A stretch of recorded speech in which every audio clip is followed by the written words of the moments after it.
Hi, friends, and welcome to the By Faith podcast. My name is Christine Hoover, and I'm so glad you're here. This season on By Faith, we're talking about the ins and outs of vocational ministry. Before we get to today's show, I want to remind you that Lifeway's online Bible study using my Bible study, Seek First the Kingdom, is starting this week, Thursday, April 21st to be exact. Come study the book of Matthew with me. If you register, you get free teaching videos in your email once a week that prepare you for the week's study in the workbook. And you get to discuss the Bible study with thousands of other women all across the globe. You can do this study as an individual or with your small group, but registration is required in order to get the free teaching videos. Head to lifeway.com/seekfirst to register today. Okay, friends, let's get to the show for today. My guest is Marcella Hernandez. Marcella is married to Mike, who is a pastor on staff at a church in Delaware. He is not the lead pastor, so Marcella speaks from an associate pastor's wife's perspective. And I do ask her about her relationships with the two other staff wives there at the church. We also talk about discouragement in ministry, how we can recognize it, how we can respond to it, and how we can help our husband when he is discouraged. We also touch on a few topics I've hoped to cover on the podcast this season, being an introverted pastor's wife and being a pastor's wife who enjoys serving behind the scenes. Marcella covers all of these bases. So here, friends, is my conversation with Marcella Hernandez. I'm happy to welcome Marcella Hernandez to By Faith. Welcome, Marcella.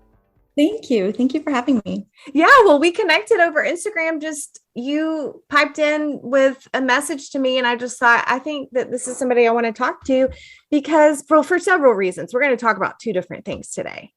But I just did an episode with Kay Geiger about staff relationships, and she's a lead pastor's wife, and I really wanted to talk to somebody who is not a lead pastor's wife, and that's you, right? Yes, that's me. Yay! So, will you introduce yourself to me and to my audience, and tell us where you are, where you're serving, anything you want us to know about you? We want to hear. I'm Marcella, obviously. And I've been married to my husband, Mike, for 14 years. We have two boys, Aiden, who's 13, and Adam, who's 10. And we've relocated recently to Middletown, Delaware from Miami, Florida. So as you can imagine, the culture shock and the difference in context was huge. That's a huge difference. Yes. Did you grow up in Miami? I did. Okay. I did. And my husband was born and raised there. So it was certainly a shift, in all aspects of things for us. So how long ago did you move? 3 years ago. Okay. Yeah. So, we've been here since then. And truthfully, we love it. I mean, the number one question that I often get asked by any person who knows that I moved from Miami to here is, why? Why would you do that? And so I can see how it just doesn't add up and make sense for people when they hear that and when they think about, the glory of the sunshine, but it's made so much sense to us. I think that this has been such a God thing for us, and just wholeheartedly knowing that God brought us here and that this is where he wants us. And we've just been able to thrive in a way that I don't think that we've been able to before. Wow. So that's been so great for us. Yeah. That's awesome. So why does it make sense when you say it makes sense? Why? What about it makes sense? Because I think sometimes people think, moving somewhere, it's got to be better, right? The grass has got to be greener. Why would you leave sunshine and, beautiful weather all year long for seasons or the cold? Or, a lot of local people here are just like, there's nothing to do here. It's so boring. And so I just think it's funny because I think perspective is everything. We love the seasons. I mean, people, I've never seen a leaf change colors on a tree before. And I find that the most fascinating thing. So it's just kind of cool to see how God brings those pieces together. And so when I say it makes sense for us, it's just fit us very well. And it's fit what we wanted for a long time really well. That is so great. I'm happy to hear that. Yeah. What is your husband's role at the church? So my husband is the associate pastor of family ministry. So he oversees everything from children to young adults, college age, young married couples, just all sort of under the same umbrella.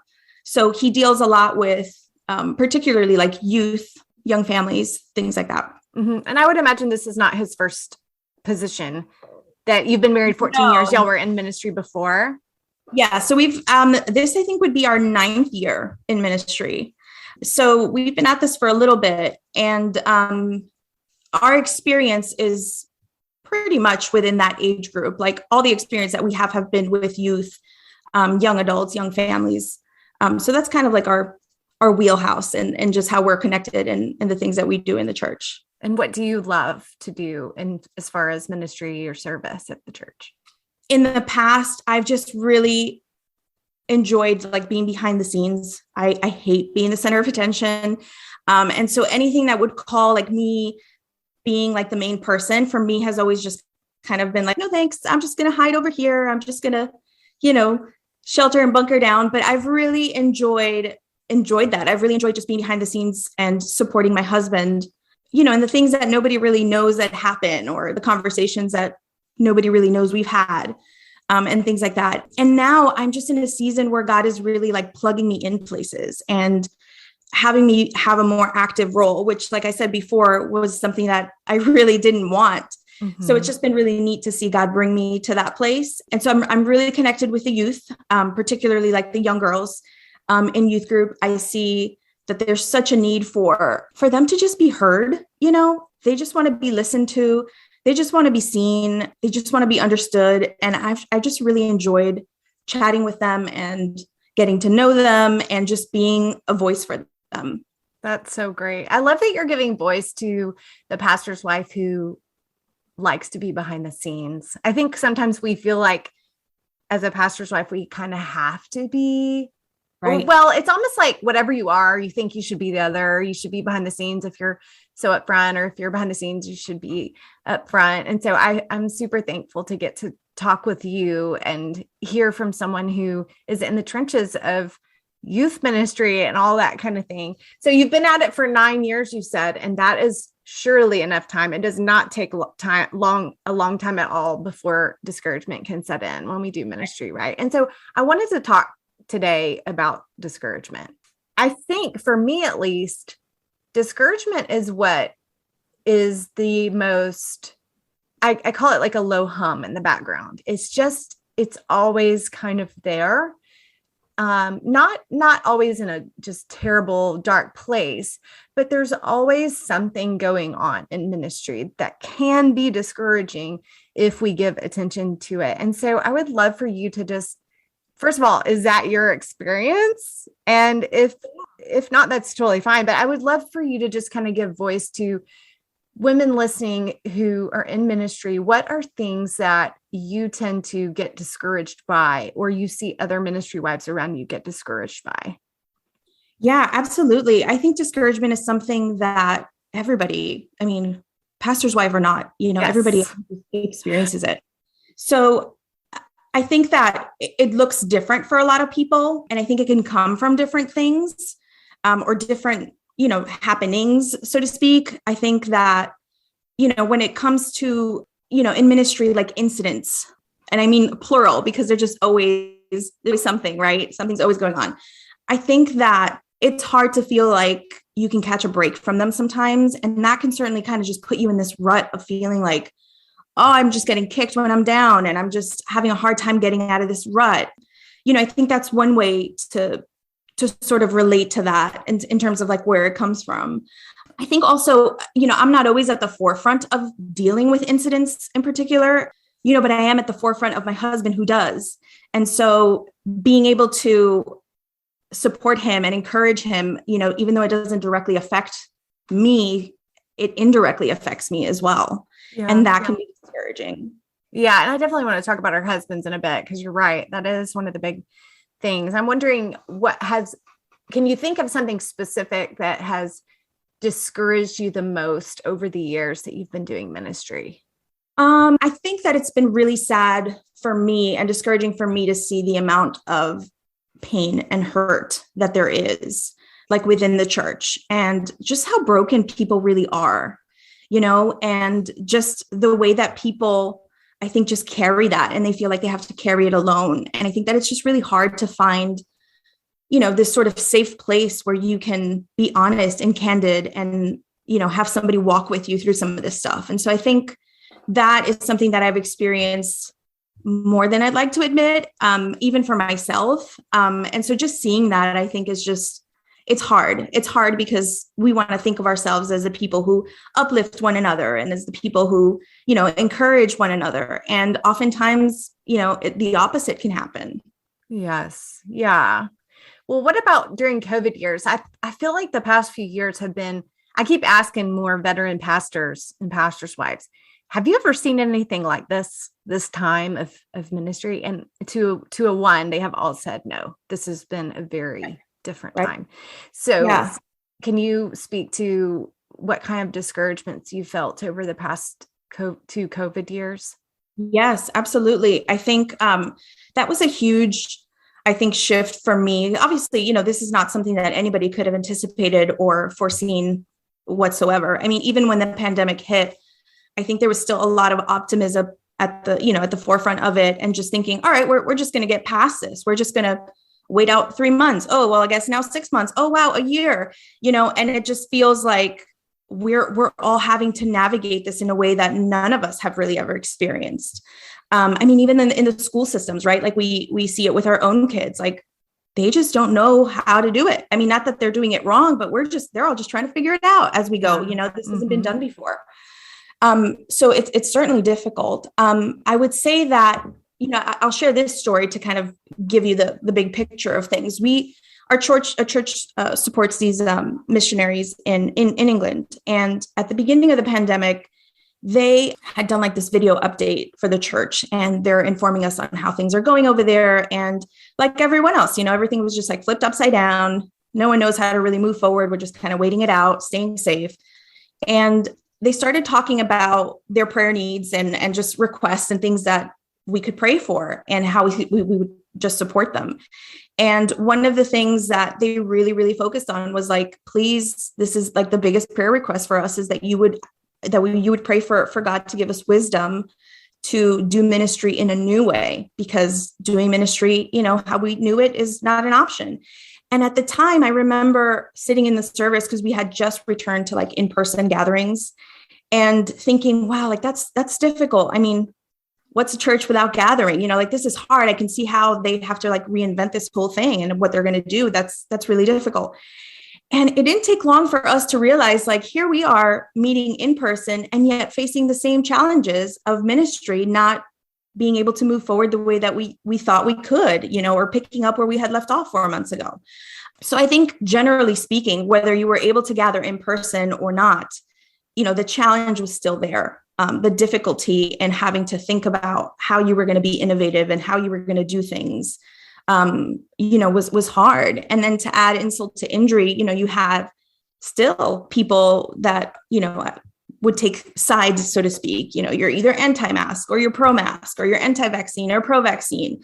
And all of those perspectives and all of those inputs and all of that, I think for me personally has just been really discouraging, because it's really felt like this sort of stone or block that we just can't really move out of the way. We can't seem to get past, we can't do it right. We can't, please everybody at the same time. There's just so many different factors, I think, that have played a role into it. And at the bottom of it, it's just more divisive than anything. We've seen a lot of just sort of little asides, or just people taking a strong stance on how they feel about it or what they feel is safe.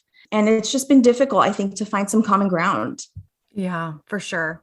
So I'm wondering for you, Marcella, how you distinguish when you are discouraged, because I think sometimes discouragement, or we just kind of feel things. We feel unsettled, or we feel like something's happening, but we don't really know what it is. And sometimes for me, it's exhaustion. I need to take a nap.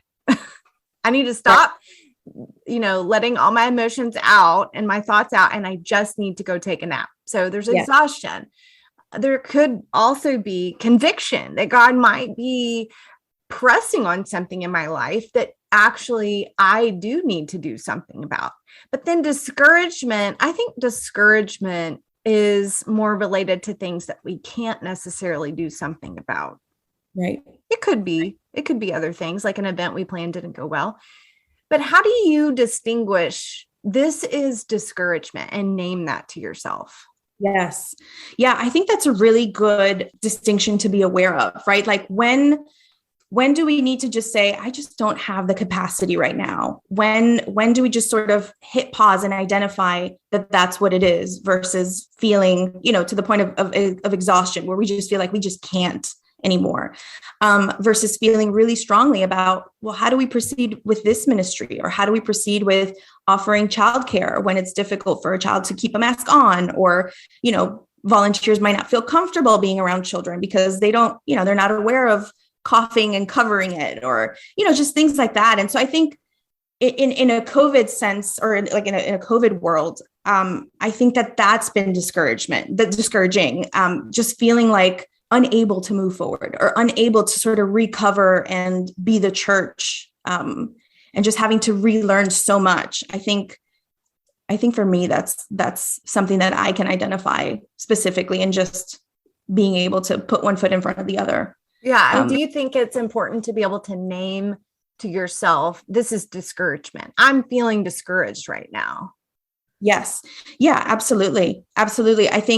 When we can recognize what it is, I think we're able to tackle it better, and we're able to act accordingly, versus, I don't know what's going on. I don't know what's wrong with me. I just don't feel like it, or I just feel discouraged or whatnot. I think, I think that it is really important to name it. Mm-hmm. Well, that's good that you brought that up about sometimes if we don't name it, we can respond in ways that are unhealthy or even sinful. And so I'd love to know in your own life, what kind of responses have you realized, oh, this is not a good response? When I'm discouraged, what I have done in the past, whatever that is, has not actually helped me. Can you think of examples of that? Yes. I think for me as an introvert, which I think a lot of people can maybe identify with as a pastor's wife too, like, it could just be really easy to bottle it in, right? Like it could just be really easy to keep it to yourself. I'm not going to tell anyone. I'll talk to my husband about it, but that's about it. And I think that sometimes can even induce more anxiety about it, because you're just sort of feeling trapped. But overall, I think that talking to somebody is really helpful. I know that you've talked a lot about, and you encourage this a lot too, like just having a safe person in a safe place, and just having somebody that you trust, that that you can, rely on, and that's going to listen to you, and that's going to sort of lock arms with you and go through it with you. Yeah. And to remind you of what's true. That's what I often need. It's like, oh, remember what's true, or remember what God is doing that's good. And yes, when they say it, it's just much more helpful. It helps me to focus, I think, going, okay, and now I remember what I want to focus on and be grateful for that God is doing. Mm-hmm. Yeah, absolutely. I think that, what is helpful also is just the narrative, right? That you tell yourself, right? Like the narrative that you fight, that, the narrative that wants to convince you of like these non-gospel sort of threads, that you're not enough, or that, nobody cares. No one sees you. No one, no one's interested. No one wants to do that. Whatever story you want to sort of tell yourself in the moment, or that wants to sort of creep in, is really just something that can be heavy. If you don't really talk to someone about it, who can remind you of those truths, and who can remind you of what's really at hand, and just kind of give you a clear head to tell yourself the right story. Yes, that's such a good point. I think it's kind of like turning a light on in a dark room. The dark, when we're having just a monologue with ourselves, it often turns dark, because that's where the enemy can come in and just tell you things that are very general, very hopeless. But when we talk to somebody, or we cast our cares upon the Lord, it's like flipping the light on, where we bring light and truth into the situation. And that stuff, that discouragement doesn't have as much power. Now we might still be facing a difficult situation, but it just doesn't have as much power and as much of the general hopelessness that the enemy would have us to think in terms of discouragement. Yes. I'm super fascinated that you said you're an introvert because I am too. And just this morning, I was thinking, I have to talk to somebody on this podcast who is a pastor's wife, who is an introvert, because I think there are unique challenges that come with it. What have you learned being an introvert? How have you learned to engage fully with ministry and people? Ministry equals people. How have you learned to do that with the personality that God has given you? Any tips or tricks or insights that you have to share? You know, I wish I had some tricks for it. But the truth is, you know, it is hard because for introverts, it takes a lot of effort to really push yourself to do those things. But I genuinely love people. I'm shy, I'm reserved, I listen, you know, but once I connect with someone, I feel like that's it. I can be myself. I can sort of let the guard down, you know, and, you know, I would say that just embracing that, just knowing like, you know what, God didn't give me a gift to sing. God didn't give me a gift to, you know, do other things that sort of fit the typical, you know, what a pastor's wife should be doing, you know, and sort of fit that narrative. I think that embracing who you are and within the gifts that God has given you, it can go a long way. Yeah. I think that you can just be yourself and be authentic. Mm-hmm. I think going smaller is helpful for me as an introvert, meaning going to the one-on-one conversation or the two-on-one. I'm not good in large settings, are overwhelming to me, and I can do it, but I can only do it for a time. But what I love is the one-on-one.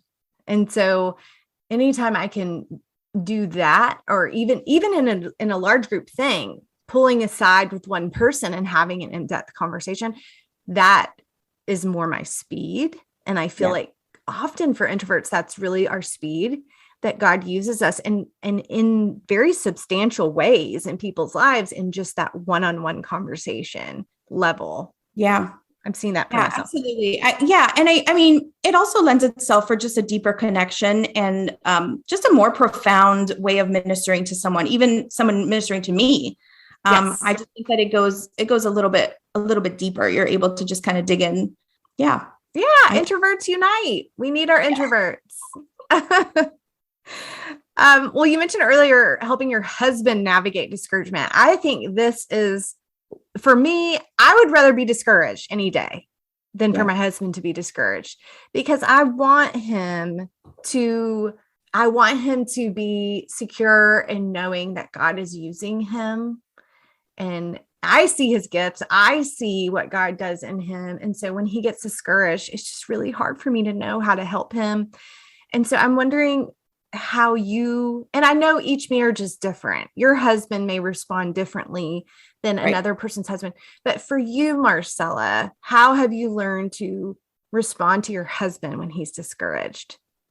Yeah. I mean, I think that in those trenches there's lots of communicating, right? We're always processing, we're always talking, you know, and today's perspective might be different than tomorrow's, you know, or than it was yesterday. I think that just sort of the evolution of when you're processing things together, I think it could really bring you closer together and just help understand one another better and understand what those needs are. And like you said, you know, every marriage is different and everyone's needs are different. And so just to be able to recognize what those needs are and when to sort of execute them is helpful. And I know for Mike and I, you know, there's days that we just don't need to talk about it. And getting out of the house is what helps. And getting out of the house is what we needed. Going for a walk together. I mean, it could be a number of things, but just knowing when the time is right for those things, I think is pretty key.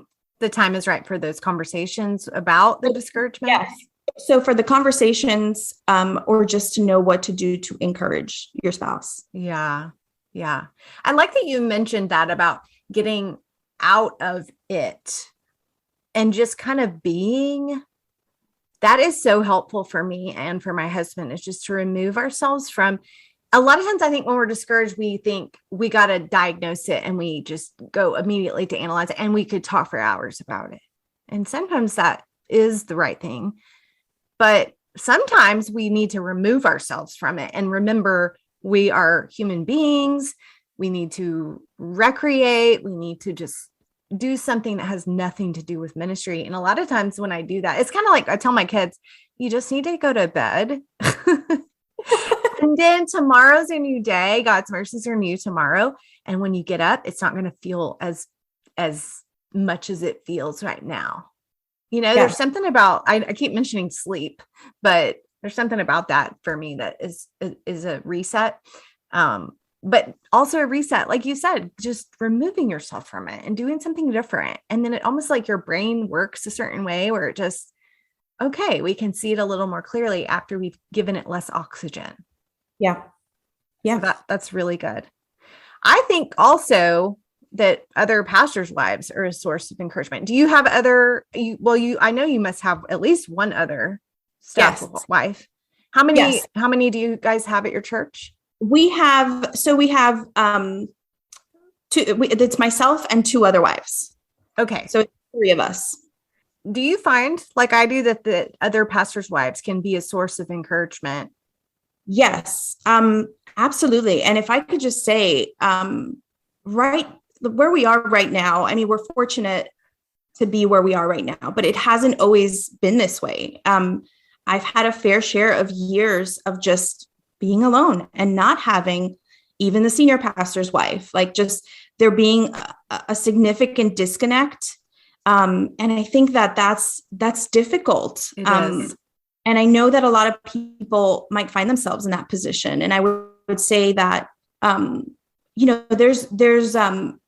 there's beauty in that loneliness, right? Like there's something that can really come out of that if we really lean into it. But it could be really difficult because if we don't have a support system, it's just so isolating, you know? Yes.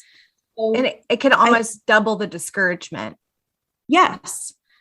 During that time where it was lonely, to the point where like, you just want to give up. You're just feeling like this is not even worth it.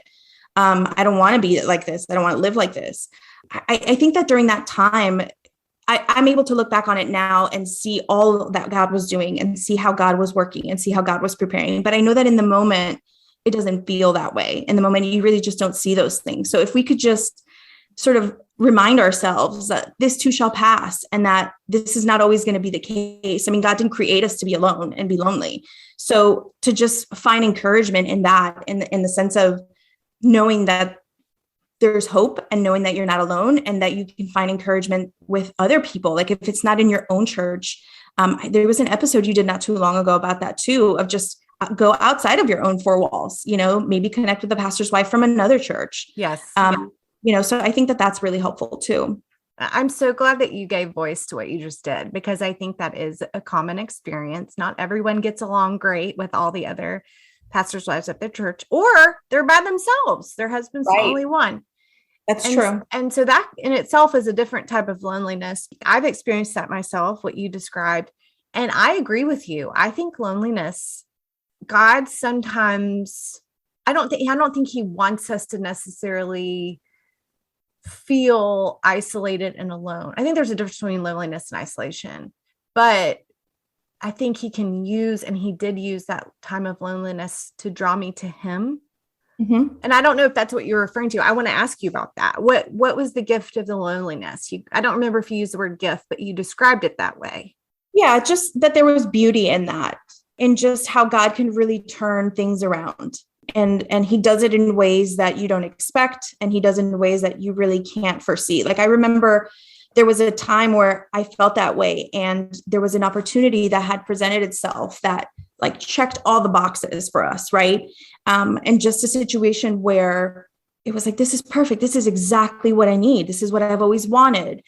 And it was great. And in the end, it didn't work out. And I remember like feeling the devastation of, oh my gosh, how did this get like slipped from under us like this? Like, how did this happen? I don't understand. And nothing really made sense. Like, it just felt like, God, are you playing tricks on us? Like, this isn't funny. This is really hard. And so to just be able to see the beauty now that God had something different for us, that wasn't for us, and God knew what we needed.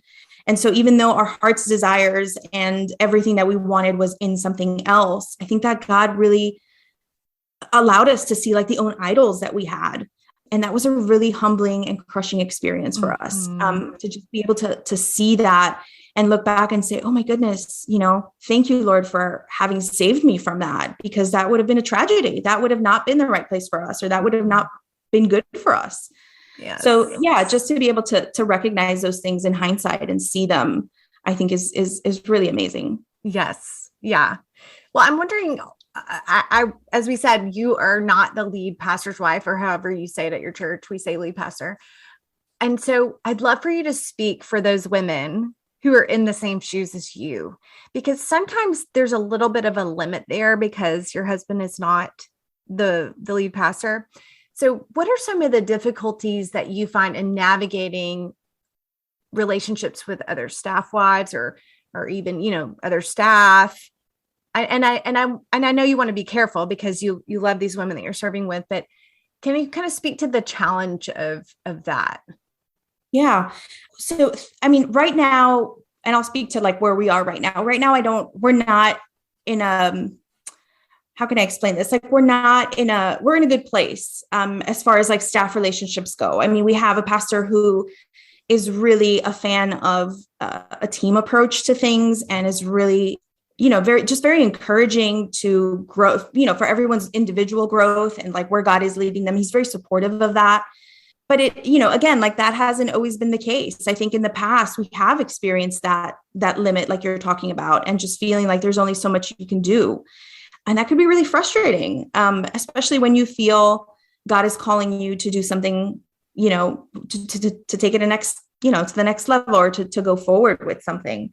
I think it could be really challenging. But I will say that, and this might be the case for some people, maybe not all, but if there's a like a hierarchy type mentality, I feel like that can be really toxic personally. And I feel like that's something that we just need to be really careful, and we really need to exercise wisdom and things like that, because the last thing you want for the church, right, is for the church to fall and stand with one person. I think that we need to be really like-minded and remind ourselves that we are co-laborers, and that we're doing the work together.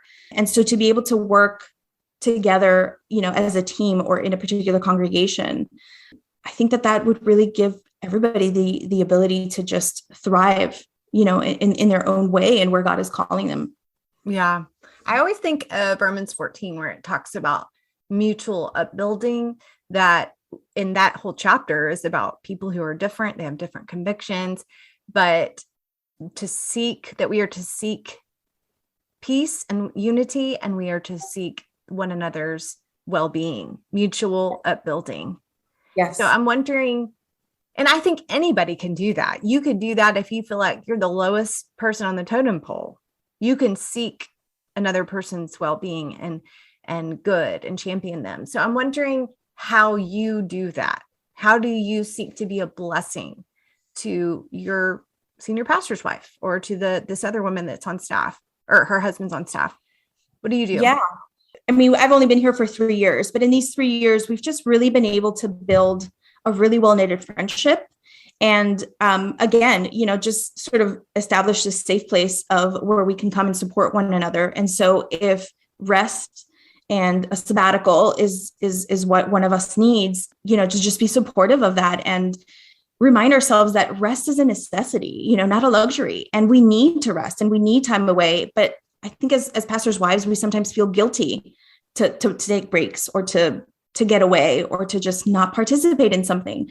And so I think that it's really important to have someone, or to remind one another of that. Yeah. And just, to have established healthy rhythms, where you can unplug, disconnect, recharge, and then come back with a full cup. Yeah, that's really good. I like that. Just encouraging rhythms in one another to be healthy people, right? Yeah. Well, thank you, Marcella, for joining us to talk about discouragement and staff relationships. I'm really thankful for your insights today. Yeah, thanks for having me. Thanks so much for listening to By Faith, friends. Join me next week on By Faith as I share 2 conversations about transitions in ministry. The first is with Irene's son, who talks about her husband transitioning into a lead pastor role for the first time. The second is with Glenna Marshall, who speaks about a very unique transition her church has gone through in the past few years and what she's learned along the way. Until then, friends, have a great week and keep walking forward by faith.